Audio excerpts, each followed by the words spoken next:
sense that humans have never been so capable of sharing and applying geographic knowledge and acting, understanding and acting together.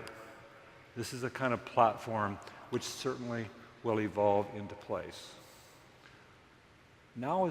It's my sense, now is the time to act, to transform our organizations, to energize our organizations, to embrace these challenges in every way we can, to envision what's possible, to be creative, to share and learn. This isn't a little game I'm talking about. It's about designing and creating and planning a more sustainable future and a smarter world.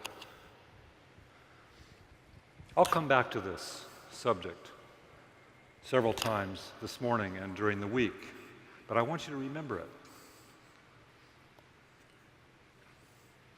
I'd like to now shift gears, shift the subject to Esri's work, our work, and share with you some of the work that we are doing.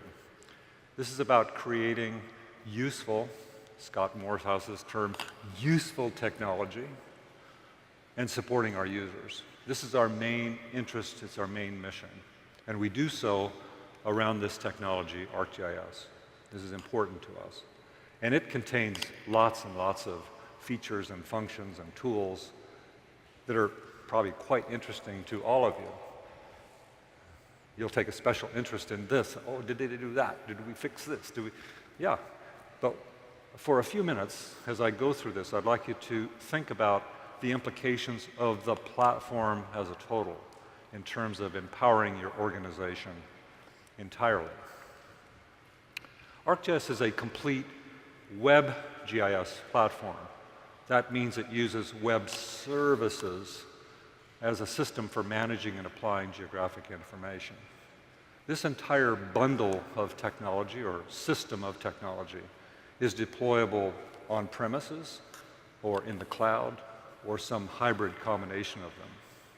It's fed by services, and these services can be accessed on anything, any device, in web browsers, and also desktops can be enriched. This entire technology is designed to support individuals, one at a time. And I know many of you here are one-person shops doing your best in small situations. It's also designed to support complete organizations. And as Lillian showed, it's beginning to move into communities of organizations and support that infrastructure as well. As I mentioned earlier, this platform enables multiple types of systems with a common platform. Systems of record keeping, transaction updates, systems of engagement, I'm connected, and systems of insight, exploring the data, creating understanding as an objective. And the beautiful piece of this is that these are in one platform, brought together, pulsing in real time. This has implications for organizations in terms of integrating the organization. And those of you in IT will instantly understand this doesn't require interoperability between various kinds of systems. No, it's a platform for understanding and integrating the organization. It's evolving rapidly, and I'll go through quickly what's occurring.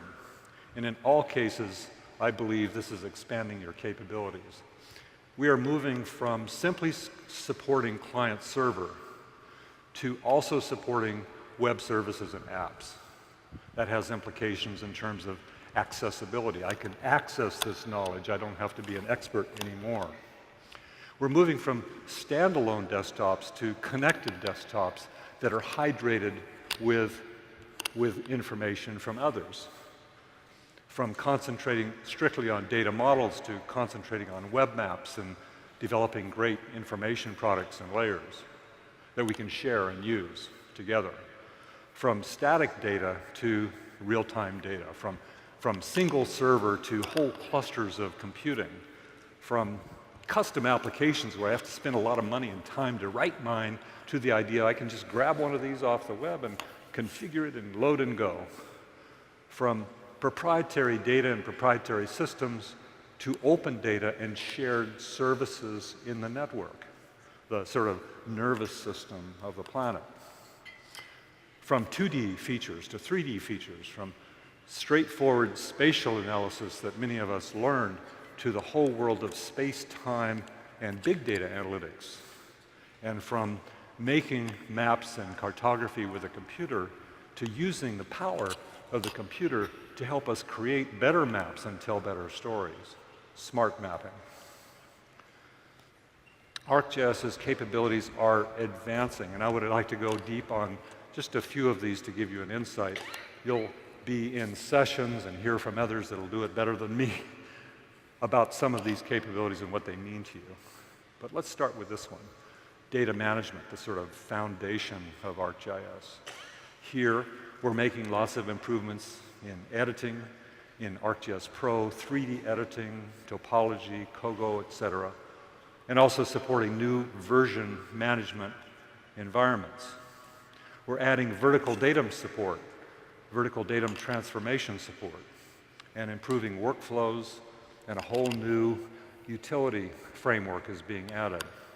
And then behind the scenes, better support for geodatabase, keeping up with all of what the SQL databases are providing, but also extending the support for data into interesting worlds like SAP HANA.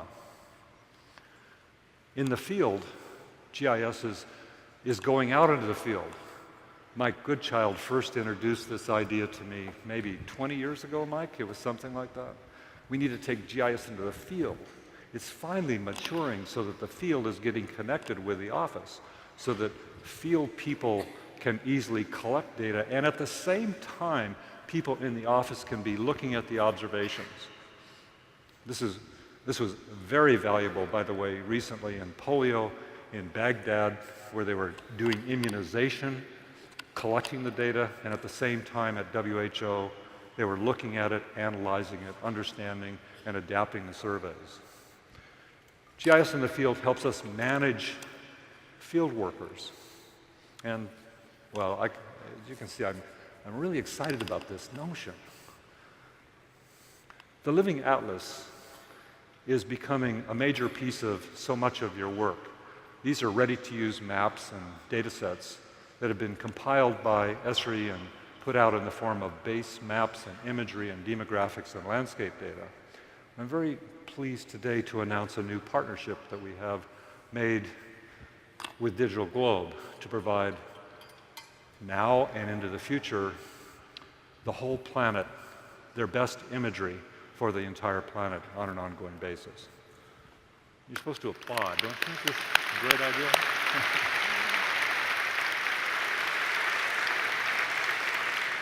The Living Atlas consists of thousands of maps that are ready to use, but it's complemented with millions of contributions. I want to say this carefully, millions of contributions that you're making to enrich each other's work. And also the evidence that this is working, this shared knowledge, is that billions and billions of these maps are made every week. You're using each other's work. In the field of mapping and visualization, we are advancing the tools, supporting smart mapping, smart charting, you'll see some of that this morning, and new tools for data exploration. And in the multi-dimension space, it's not only integrating 3D, but inventing new forms of cartography in 3D and with space-time integration. Earlier this year, we introduced something called multi-scale symbology and also vector tiles. And here, vector tiles are much more than simply having it in the cloud to make interesting maps. In Pro, you can now produce your own vector tiles and implement your data in smart devices that you can take to the field. In production mapping and charting, also improvements are being made. And there are thousands of organizations around the world using these as the standard for topo and maritime and aeronautical charting. This year, we're introducing a new kind of app. This is an app that I think will transform understanding using exploration or exploratory analytics. This app is very intuitive, it's very visual, it's very responsive, and responds to actually quite large data sets. This technology will be released later this year.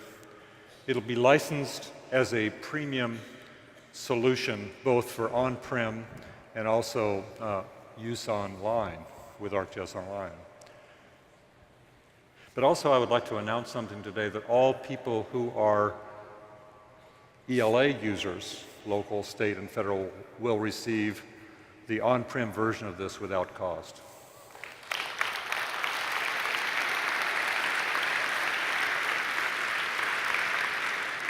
Why this is important is because this is intuitive, interactive technology that the entire organization can use.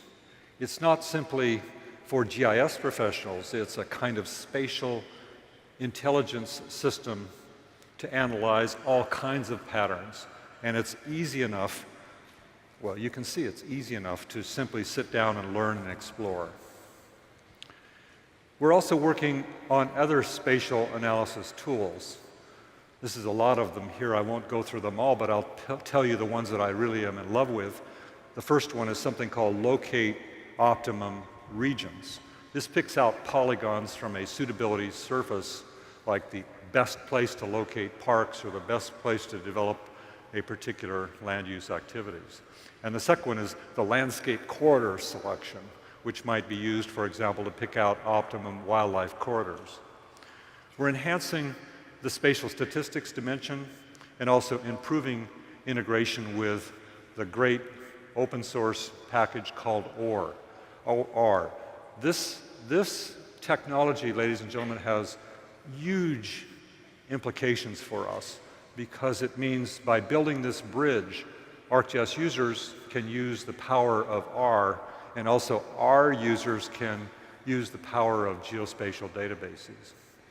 On the right of this diagram is a number of two big data analytic tools. These are analyzing massive amounts of data in both raster and vector domains, either from Pro or from browsers. Big data is, as I mentioned earlier, going to be in our face everywhere. How can we spatialize it? How can we take advantage of all this information? Here you see, using parallelized computation, leveraging the spatial domain, we can look at millions of lightning strikes and look at them in space-time in a couple of seconds. Or look at a 40 billion pixel or raster data set like this solar suitability map and carry out analytics that might have taken weeks to compute before in a matter of minutes. This will change the method. Time isn't just, I mean, think about this.